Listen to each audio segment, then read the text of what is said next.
La historia de la literatura y el pensamiento del siglo XX está salpicada de encuentros improbables, pero pocos tan fascinantes en su contraste y afinidad como el que se dio entre el argentino Jorge Luis Borges y el filósofo rumano-francés Émile Michel Cioran, dos gigantes de la melancolía metafísica. El primero, un bibliotecario ciego que convirtió el laberinto y la irrealidad en su patria, y el segundo, un aforista vagabundo que hizo del pensamiento y el inconveniente de la existencia su única morada. Su relación, aunque no se caracterizó por la frecuencia, fue de una mutua y profunda admiración, revelando afinidades que trascienden la geografía y el estilo. Hola, ¿qué tal? ¿Cómo están? Todas, ¿cómo están?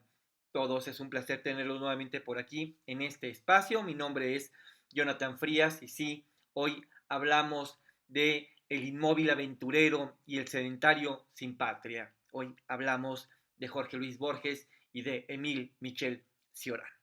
Pero antes de comenzar, ya saben las recomendaciones de siempre: like, comentar, suscribir. Si son nuevos en este espacio, bienvenidos, los invitamos a unirse a esta pequeña, modesta, pero bien entusiasta comunidad. Y nada, el encuentro personal entre Borges y Cioran se gestó gracias a un amigo que tenían en común, el poeta y pintor belga Henri Michaud, a quien Borges había ya traducido. La ocasión fue memorable. Se dio en 1977. Borges había recibido el doctorado honoris causa de la Universidad de la Sorbona y Cioran asistió ahí al evento en compañía precisamente de Henri Michaud.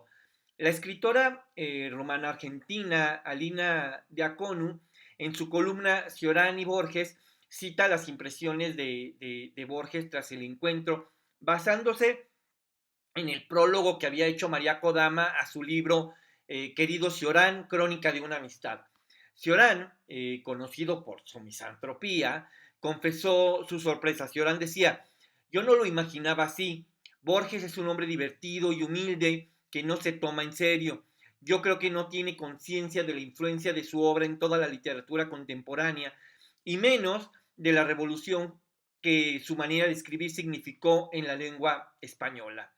Este asombro de Cioran por el carácter afable y el humor de Borges es revelador. El pensador rumano esperaba quizás a un erudito sombrío, a la altura de sus propios fantasmas, y en su lugar encontró a un hombre que, a pesar de sus vastos temas literarios, mantenía una ligereza y una humildad envidiables. Esta ligereza borgiana se convertiría en un punto de admiración crucial.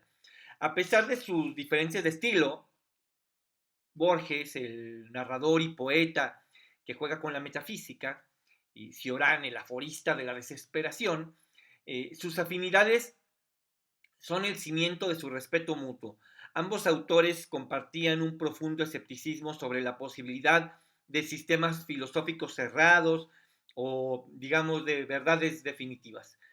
Borges utiliza los géneros fantásticos, el cuento, el ensayo apócrifo, para poner en duda la realidad y el tiempo. Cioran, con sus aforismos, dinamita cualquier intento de sentido o de trascendencia.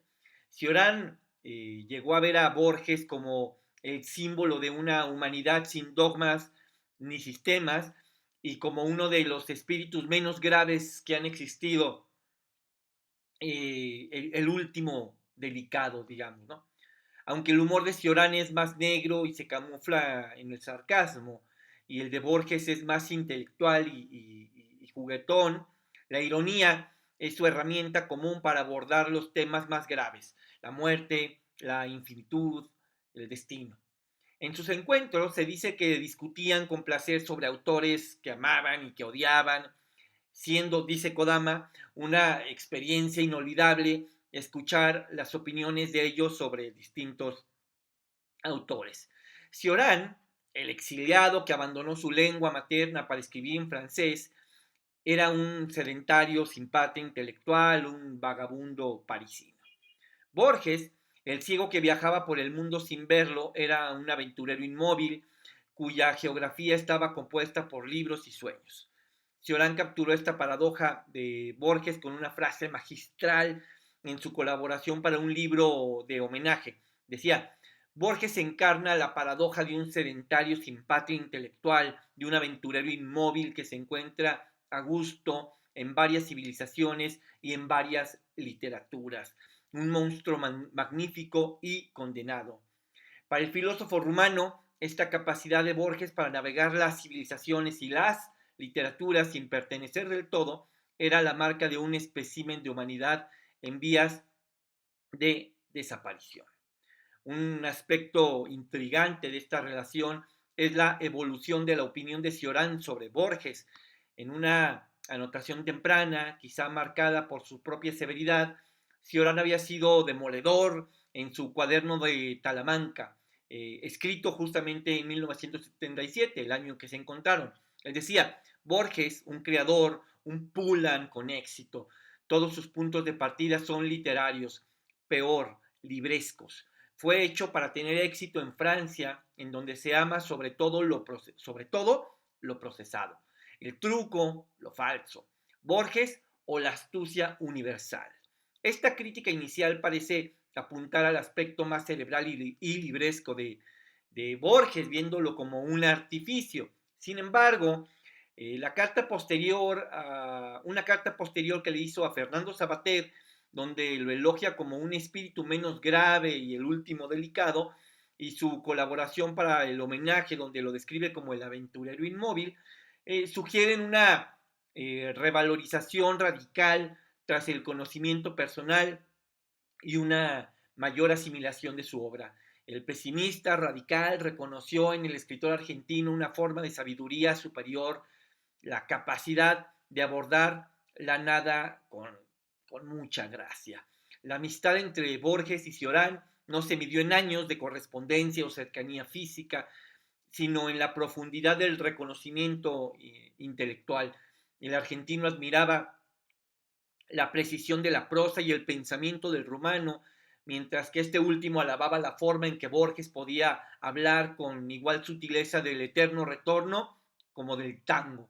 Esta última frase encapsula la lección que Cioran extrajo de Borges, la capacidad de mezclar lo sublime con lo trivial, el laberinto metafísico con la milonga porteña. Es la señal de un verdadero espíritu libre. Ambos autores, a su manera, ofrecieron una literatura de la crisis, donde la reflexión sobre la finitud y el absurdo se convierte en la única forma posible de lucidez. Borges, al soñar un universo contenido en un infinito Aleph, y Cioran, al destilar la desesperación en aforismos perfectos, nos enseñaron que el mayor heroísmo está en la inmovilidad y en la contemplación lúcida del vacío. En el Panteón de las Letras, su encuentro representa el diálogo entre dos cimas del escepticismo. Su afinidad demuestra que la amistad literaria puede prescindir de la frecuencia si está sustentada en una visión compartida del universo. Un lugar fascinante y terrible que solo merece ser abordado con una mezcla de erudición, escepticismo y sobre todo una gran dosis de humor irónico. En el ajedrez silencioso de la metafísica, Borges y Cioran jugaron la misma partida, cada uno desde su celda, saludándose con una sonrisa melancólica a través de los espejos. Por ahora, eso es todo. Me despido. Nos vemos muy pronto. Recuerden que nos encuentran aquí en YouTube, en Spotify y ahora también me pueden leer los viernes en Maremoto. Hasta pronto.